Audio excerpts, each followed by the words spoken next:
नमस्कार दोस्तों, कैसे हैं आप सब। उम्मीद करता हूं सब बढ़िया होंगे। सो फ्रेंड्स, इन्वेस्टो प्राइड के एक और नई वीडियो में आप सभी का स्वागत है। और आज के इस वीडियो में हम लोग बात करेंगे कि भाई ये जो गिरता हुआ मार्केट है, कहीं ना कहीं देखें तो जो अमेरिका, इजराइल और ईरान के बीच में जो लड़ाई चल रही है, युद्ध चल रही है, इस पे जो सीज फायर हुआ था या फिर अभी जो एग्रीमेंट होने की बात हुई थी, ये कहीं ना कहीं फेल होता हुआ नजर आ रहा है। और इसकी वजह से देखें तो आज मार्केट में काफी अच्छी खासी गिरावट हुई है।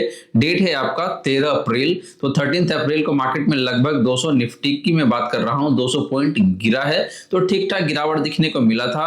और मुझे लगता है कि भाई आने वाले टाइम में भी जब तक ये जो सिचुएशन है ये सही नहीं होता है तो मार्केट कहीं ना कहीं डाउन ट्रेंड में ही रहने वाला है। अब क्वेश्चन ये अराइज होता है कि भाई अगर आप एक म्यूचुअल फंड इन्वेस्टर है, आपके पास कुछ पैसे पड़ा हुआ है, तो आपको अपने इन्वेस्टमेंट को किस तरीके से सोचना चाहिए। आपके पास जो पैसा पड़ा हुआ है उसको वन गो में ही इन्वेस्ट कर दे या फिर टुकड़ों में इन्वेस्ट करे, जिसको आप स्कैटर्ड वे भी कहते हैं। तो मेरा यहाँ पे सिंपल सा आंसर है कि भाई अगर आपके पास पैसे पड़ा हुआ है, एग्जाम्पल अगर आपके पास 1 लाख रुपए पड़ा हुआ है, तो इसको आप 4 भाग में या फिर 3 भाग में इन्वेस्ट करके चल सकते हैं। यानी कि 1/4 अभी इन्वेस्ट कर सकते हैं या फिर 1/3 इन्वेस्ट कर सकते हैं। और जब मार्केट फर्दर स्लाइड डाउन होगा तो उस केस में आप अपने पैसे को फिर से इन्वेस्ट कर सकते हैं। तो आपका इन्वेस्टमेंट स्ट्रेटेजी बहुत सिंपल होना चाहिए कि टुकड़ों में इन्वेस्ट करना चाहिए, एक साथ तो बिल्कुल भी इन्वेस्ट ना करें। ये मेरा सजेशन रहेगा। अब बात आती है गाइस कि भाई अगर आपको इन्वेस्ट करना होगा तो यहाँ पे 2 ऑप्शन हो सकता है कि भाई आपका ऑलरेडी रनिंग एसआईपी है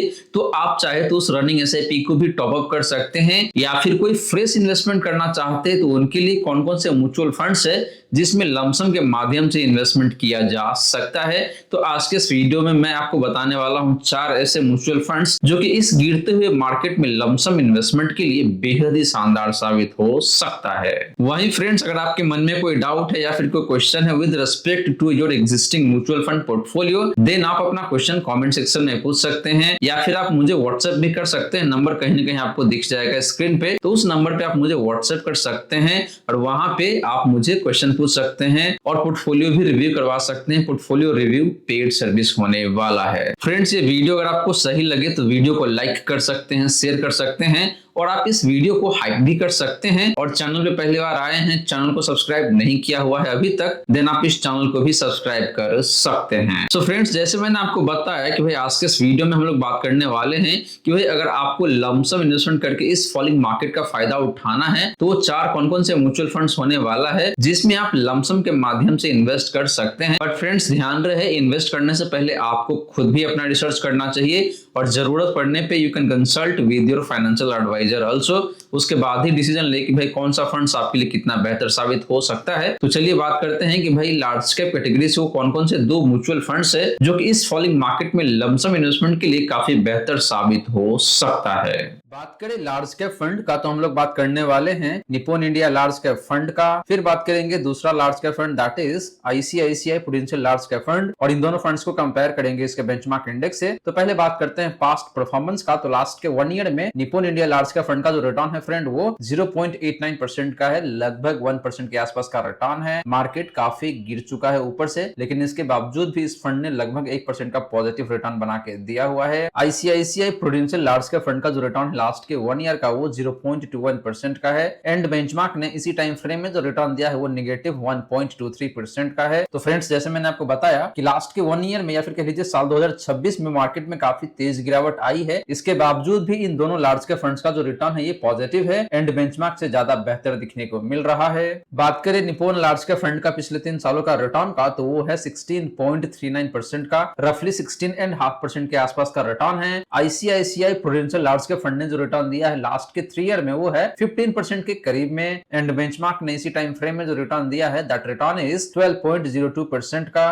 तो friends, again in last 3 year दोनों ही लार्ज के फंड का रिटर्न अपने बेंचमार्क से काफी बेहतर दिखने को मिल रहा है। स्पेशली बात करें निप्पॉन इंडिया लार्ज के फंड का तो इसका रिटर्न ज्यादा बेहतर है। बात करें निप्पॉन लार्ज के फंड का पिछले 5 सालों का रिटर्न का तो वो है 16% के करीब में। आईसीआईसीआई प्रूडेंशियल लार्ज के फंड ने जो रिटर्न दिया है लास्ट के 5 ईयर में वो है 13.92% का, रफली 14% के आसपास का रिटर्न है एंड बेंचमार्क का जो रिटर्न है लास्ट के 5 ईयर का वो है 11% के आसपास में। तो friends again in last 5 year दोनों ही लार्ज कैप फंड्स का जो रिटर्न है अपने बेंचमार्क से तो काफी बेहतर है। स्पेशली बात करें Nippon India large cap fund का तो इसका रिटर्न बेहद ही शानदार दिखने को मिल जाता है। बात करें इन दोनों फंड्स का रिस्क रेशियोज का तो पहले बात करते हैं स्टैंडर्ड डिवीजन का, जो कि है आपका 13.66 का, यानी कि निप्पॉन लार्ज कैप फंड का स्टैंडर्ड डिवीजन 13.66 का है। ICICI prudential large cap fund का जो स्टैंडर्ड डिवीजन है फ्रेंड वो 13.12 का है एंड कैटेगरी का जो स्टैंडर्ड डिवीजन है फ्रेंड वो 14.67 का है। तो दोनों ही फंड का स्टैंडर्ड डिवीजन अपनी कैटेगरी से कम है, यानी कि दोनों ही फंड्स का रिटर्न अपने कैटेगरी से थोड़ा सा कम वोलेटाइल रहता है। और इन दोनों फंड की बात करें तो दोनों फंड का जो वोलेटिलिटी है ऑलमोस्ट सिमिलर लाइन पे दिखने को मिल रहा है, बहुत ज्यादा का अंतर नहीं है। बात करें निप्पॉन लार्ज कैप फंड का शार्प रेशियो का तो वो है 0.7 का। ICICI prudential large cap fund का जो शार्प रेशियो है वो 0.65 का है एंड कैटेगरी का जो शार्प रेशियो है फ्रेंड वो 0.46 का है। तो शार्प रेशियो भी दोनों फंड का ऑलमोस्ट सिमिलर लाइन पे है एंड कैटेगरी से बेहतर दिखने को मिल जाता है। एंड लास्टली बात करें अल्फा का तो Nippon India large cap fund का जो अल्फा है वो 4% के करीब में है। ICICI prudential large cap fund का जो अल्फा है वो 3.2% का है एंड कैटेगरी का जो अल्फा है फ्रेंड वो 1.1% का है। तो अल्फा भी देखे तो दोनों ही फंड्स का अपने कैटेगरी से काफी बेहतरीन दिखने को मिल जाता है। तो फ्रेंड्स ओवरऑल मायने में देखे तो इन दोनों लार्ज कैप फंड में मुझे Nippon India large cap fund ज्यादा बेहतर दिखने को मिल रहा है। अगर मुझे इस गिरते हुए मार्केट में इन्वेस्ट करना होगा किसी लार्ज कैप फंड में तो मैं जाऊंगा Nippon India large cap fund के साथ, क्योंकि इसका परफॉर्मेंस भी काफी शानदार है एंड रिस्क पैरामीटर भी देखे तो काफी बेहतरीन दिखने को मिलता है। अब चलिए फ्रेंड बात करते हैं दो ऐसे फ्लेक्सी कैप फंड के बारे में जो कि अपने कैटेगरी में बहुत ही चर्चित फंड है और देखते हैं कि उन दोनों में से आपके लिए कौन सा फंड ज्यादा बेहतर साबित हो सकता है। बात करें फ्लेक्सी कैप फंड का तो हम लोग बात करने वाले हैं पराग पारिक फ्लेक्सी कैप फंड का, फिर बात करेंगे एचडीएफसी फ्लेक्सी कैप फंड का और इन दोनों फंड्स को भी कंपेयर करेंगे इसके बेंचमार्क इंडेक्स से। तो पहले बात करते हैं पास्ट परफॉर्मेंस का। तो पराग पारिक फ्लेक्सी कैप फंड का जो रिटर्न है लास्ट के 1 ईयर में वो है 1.64% का। एचडीएफसी फ्लेक्सी कैप फंड ने लास्ट के 1 ईयर में जो रिटर्न दिया है वो है 1.1% का एंड बेंचमार्क का जो रिटर्न है लास्ट के 1 ईयर में वो है नेगेटिव 0.79% का। तो दोनों फंड्स का रिटर्न अपने बेंचमार्क से लास्ट के 1 ईयर में काफी बेहतर दिखने को मिलता है एंड दोनों फंड्स का जो रिटर्न है ऑलमोस्ट सिमिलर लाइन पे ही दिखने को मिल रहा है, बहुत ज्यादा का अंतर नहीं है। बात करें पराग पारिक फ्लेक्सी का फंड का पिछले 3 सालों का रिटर्न का तो वो है 17.66% का। एचडीएफसी फ्लेक्सी का फंड ने इस टाइम फ्रेम में जो रिटर्न दिया है वो है 18.84% का एंड बेंचमार्क ने जो रिटर्न दिया है लास्ट के 3 ईयर में वो है 13.62% का। तो फ्रेंड्स पिछले 3 सालों में भी देखे तो दोनों ही फ्लेक्सी का फंड्स का रिटर्न अपने बेंचमार्क से तो काफी शानदार है। स्पेशली बात करें एचडीएफसी फ्लेक्सी का फंड का तो ये लगभग 19% के आसपास का रिटर्न बना के दिया हुआ है, जो कि कैटेगरी में काफी बेहतरीन रिटर्न माना जाएगा। बात करें पराग पारिक फ्लेक्सी का फंड का पिछले 5 सालों का रिटर्न का तो वो है 16.43% का। एचडीएफसी फ्लेक्सी का फंड ने जो रिटर्न दिया है लास्ट के 5 ईयर में वो है 18.69% का एंड बेंचमार्क का जो रिटर्न है पिछले 5 सालों का वो है 11.89% का। तो friends again in last 5 year दोनों ही फ्लेक्सी का फंड्स का रिटर्न अपने बेंचमार्क से काफी शानदार है। स्पेशली बात करें एचडीएफसी फ्लेक्सी का फंड का तो ये ज्यादा बेहतर है पिछले 5 सालों में भी। वहीं बात करें इन दोनों ही फंड्स का रिस्क पैरामीटर का तो पहले बात करते हैं स्टैंडर्ड डिवीजन का। तो पराग पारिक फ्लेक्सी का फंड का जो स्टैंडर्ड डिवीजन है फ्रेंड वो है 9.76 का, जो कि काफी लोअर साइड में है। एचडीएफसी फ्लेक्सी का फंड का जो स्टैंडर्ड डिवीजन है फ्रेंड वो 12.75 का है एंड कैटेगरी का जो स्टैंडर्ड डिवीजन है वो 14.59 का है। तो वैसे देखे तो दोनों ही फंड का स्टैंडर्ड डिवीजन अपनी कैटेगरी से कम है, यानी कि दोनों फंड्स का जो रिटर्न है अपनी कैटेगरी से कम वोलेटाइल रहता है, लेकिन जो पराग पारिक फ्लेक्सी का फंड है ये ज्यादा बेहतर दिखने को मिल रहा है। बात करें पराग पारिक फ्लेक्सी का फंड का शार्प रेशियो का तो वो है 1.08 का। एचडीएफसी फ्लेक्सी का फंड का जो शार्प रेशियो है फ्रेंड वो 0.91 का है एंड कैटेगरी का जो शार्प रेशियो है वो 0.56 का है। तो शार्प रेशियो के मामले में भी देखे तो पराग पारिक फ्लेक्सी का फंड ज्यादा बेहतर दिखने को मिलता है, हालांकि इन दोनों फंड के शार्प रेशियो के बीच में बहुत ज्यादा का अंतर नहीं है। लास्टली बात करें अल्फा का तो पराग पारिक फ्लेक्सी का फंड का जो अल्फा है फ्रेंड वो लगभग 6% का है। एचडीएफसी फ्लेक्सी का फंड का जो अल्फा है वो लगभग 5.5% का है एंड कैटेगरी का जो अल्फा है वो लगभग 1.25% का है। तो अल्फा भी देखे तो दोनों फंड्स का काफी शानदार है एंड लगभग सिमिलर लाइन पे ही दिखने को मिल रहा है, बहुत ज्यादा का अंतर नहीं है। तो फ्रेंड्स ओवरऑल देखे तो दोनों फंड्स अपने कैटेगरी में काफी शानदार है, लेकिन अगर मुझे इन्वेस्ट करना होगा in that case I will go with HDFC flexi का फंड। ऐसा मैं इसलिए बोल रहा हूं क्योंकि इस फंड का performance across the time frame काफी बेहतरीन है पराग पारिक फ्लेक्सी का फंड के कंपैरिजन में एंड जो रिस्क पैरामीटर है वो लगभग सिमिलर लाइन पे ही दिखने को मिल रहा है, वहां पे ज्यादा अंतर नहीं है। अब चलिए फ्रेंड बात करते हैं तो ऐसे ही मिड कैप फंड्स के बारे में जो कि इस गिरते हुए माहौल में आपके लिए बेहद ही शानदार तरीके से काम कर सकता है। बात करें मिड कैप फंड्स का तो हम लोग बात करने वाले हैं इडेलविस मिड कैप फंड का, फिर बात करेंगे एचडीएफसी मिड कैप फंड का एंड इन दोनों फंड्स को भी कंपेयर करेंगे इसका बेंचमार्क इंडेक्स से। तो पहले बात करते हैं पास्ट परफॉर्मेंस का। तो लास्ट के 1 ईयर में इडेलविस मिड कैप फंड का जो रिटर्न है फ्रेंड वो 5.32% का है। एचडीएफसी मिड कैप फंड ने इसी टाइम फ्रेम में जो रिटर्न दिया है वो 6.56% का है एंड बेंचमार्क का जो रिटर्न है लास्ट के 1 ईयर का वो 1.51% 8% का है। तो दोनों फंड्स का रिटर्न काफी शानदार है, specially HDFC mid cap fund का रिटर्न ज्यादा बेहतर दिखने को मिल रहा है।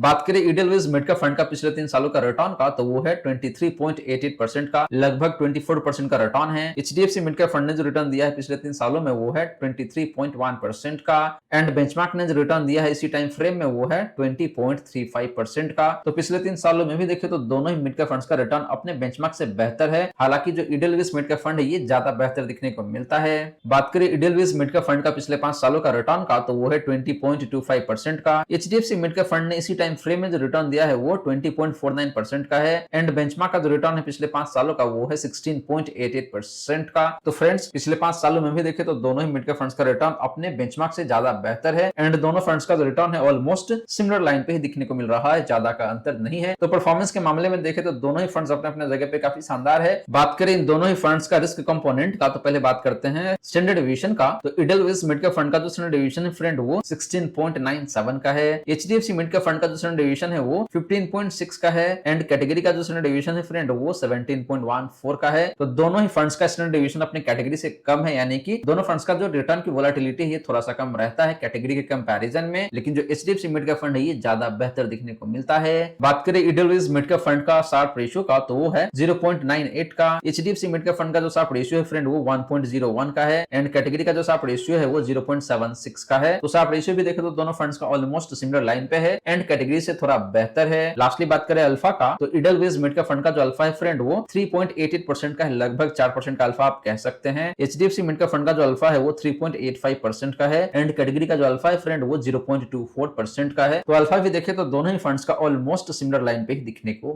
मिलता है। तो फ्रेंड्स ओवरऑल मायने में बात करें तो दोनों ही मिड कैप फंड्स अपनी कैटेगरी में बेहद ही शानदार है। आप दोनों में से किसी एक को ऑप्ट कर सकते हैं, लेकिन मुझे अगर ऑप्ट करना होगा in that case I will go with Edelweiss mid cap fund, क्योंकि इसका रिटर्न पिछले 3 सालों में एंड पिछले 5 सालों में देखे दोनों को एवरेज अगर आप निकालते हैं तो एचडीएफसी मिड कैप फंड से ज्यादा बेहतर है, और इसका फंड साइज भी बहुत ज्यादा नहीं है, और जो रिस्क पैरामीटर है ऑलमोस्ट सिमिलर लाइन पे दिखने को मिलता है, वहां पे ज्यादा अंतर नहीं है। तो मैं जाऊंगा इडेलवेस मिड कैप फंड के साथ। आप अपने रिक्वायरमेंट के हिसाब से देख सकते हैं कि भाई आप इन दोनों में से किस फंड को चूज करेंगे। अब चलिए फ्रेंड लास्टली बात करते हैं दो ऐसे मिड कैप फंड के बारे में जो कि अगेन बेहद ही शानदार तरीके से परफॉर्म करा हुआ है पास्ट में, एंड इस गिरते हुए माहौल में भी आपको पॉजिटिव रिटर्न बना के दिया हुआ है, गिरावट कम दिखा रहा है। बात करें स्मॉल कैप फंड्स का, तो हम लोग बात करने वाले हैं बंधन स्मॉल कैप का and Invesco India small cap fund का, और इन दोनों फंड्स को कंपेयर करेंगे इसके बेंचमार्क इंडेक्स से। तो पहले बात करते हैं पास्ट परफॉर्मेंस का। तो लास्ट के 1 ईयर में बंधन स्मॉल कैप फंड का जो रिटर्न है फ्रेंड वो लगभग 4% का है। Invesco India small cap fund का जो रिटर्न है फ्रेंड वो है आपका 3.35% का, और बेंचमार्क ने इसी टाइम फ्रेम में जो रिटर्न दिया है वो है नेगेटिव 3.08% का, यानी कि बेंचमार्क ने लास्ट के 1 ईयर में आपको लगभग 3% का लॉस बना के दिया हुआ है, और उसके विपरीत इन दोनों फंड्स का जो रिटर्न है लास्ट के 1 ईयर का वो 3 या 3 से ज्यादा का पॉजिटिव रिटर्न है।